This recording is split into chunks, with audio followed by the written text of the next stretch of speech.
With commentary and analysis on our hometown teams, this is the Bucky and Sully Show.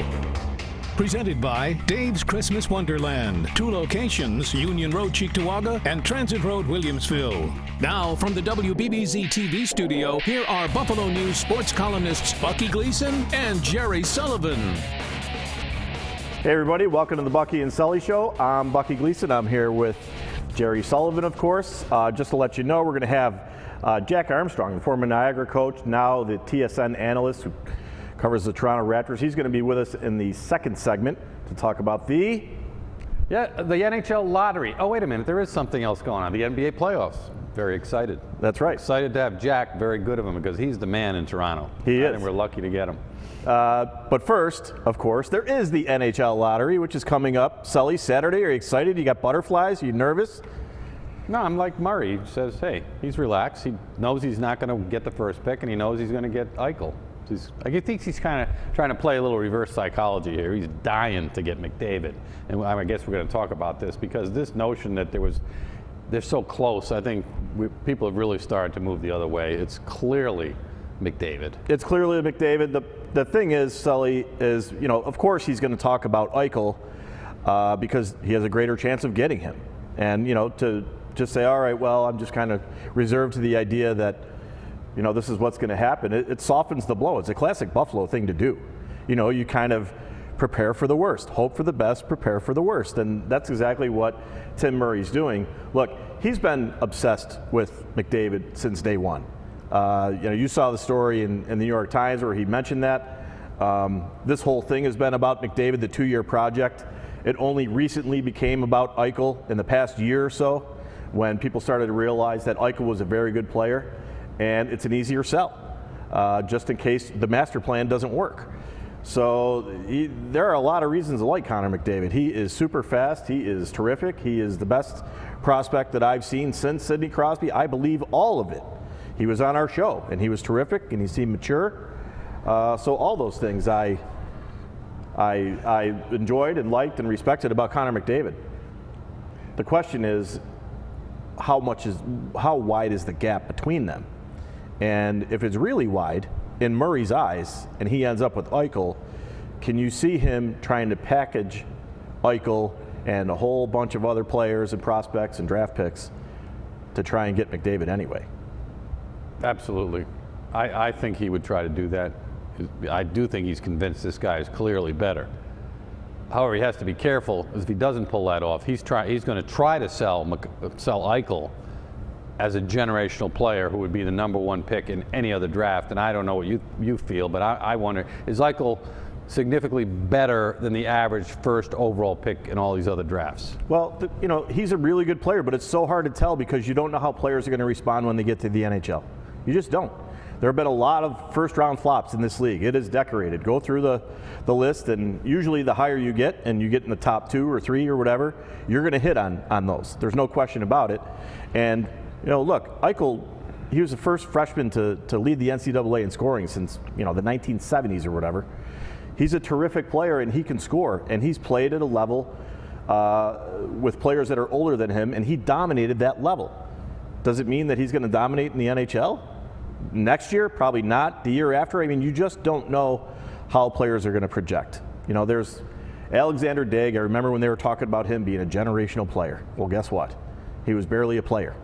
And there's a long list of players who didn't quite pan out. And, from day one, my biggest problem, Sully, has been how much pressure is going to be on both these guys, especially in a place like Buffalo that's absolutely dying for a superstar. Look at the way McDavid has played, though. It's almost unprecedented, isn't it, the way he's played, especially in the playoffs, in the OHL playoffs. He's just head and shoulders above everybody else, 5 points, 5 goals. I think he's, if anything, affirming that he is clearly the best guy and better than Eichel.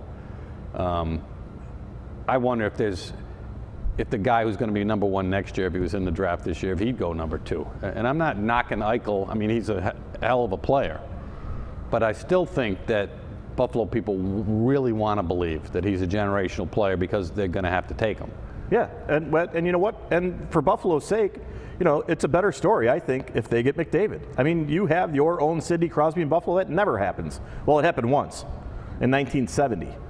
So this is a town that's How many did they passionate. win? How many titles did he win? They won 0, by the way, but they went once during Gilbert Perreault's career. So, you know, now you're taking me into a different direction. But it is exciting. I think it's good. You know, McDavid he's a mature kid. He loves Buffalo. He's been here. He snuck into Bills games. You know all that stuff. And he loves the town. He understands that there's a lot of passion for hockey in this town. I completely get why people would want him, and I completely understand why he would come here. The question is, will he? Or, Sully, you're a conspiracy theorist. What happens if he winds up in Toronto? I think that would be great for Buffalo, actually, in terms of the rivalry, have a Winter Classic featuring those two guys. I don't think Buffalo people care where he goes if he doesn't end up here. That would be great for the game. I do believe they might rig this thing. I was covering the NBA 30 years ago when Ewing went to the Knicks, and it was pretty standard belief that they did rig that. They changed the lottery afterwards. Now we're 30 years later. Gary Bettman was in the NBA at the time, by the way.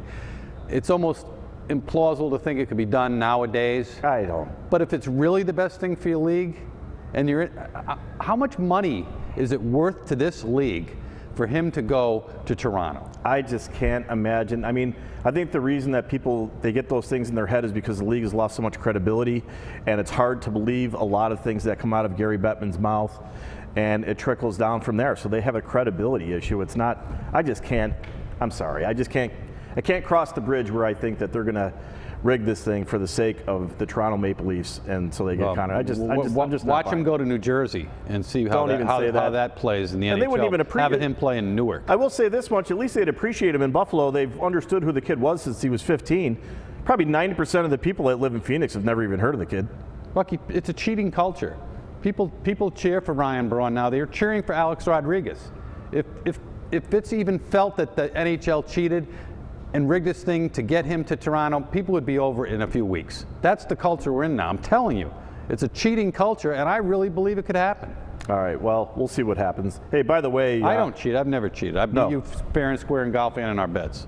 Sam Reinhart, by the way, he's making his debut with the Amherst tonight, so it'll be good for people to catch up with him and see where he is. He was not ready the first time around. And the thing that's stuck out for me most really was his skating. We're going to see if that is improved. Sully, I just want to let you know, too, real quick, Patrick Kane made a great debut. Return, I should say, broken collarbone. You don't know how players are going to react after a serious injury. And he comes back, has 2 assists, and they come back from a 3-goal deficit and beat Nashville. It's all about the power play there. It is. All right, we need to take a break. When we come back, we're going to have Jack Armstrong. And so stay with us here on the Bucky and Sully Show. Oh, first, we got the trivia question, Sully. I forgot. I got it right, by the way, but go ahead. Since entering the NBA in 1995, how many playoff series have the Toronto Raptors won? We'll have the answer in just a moment.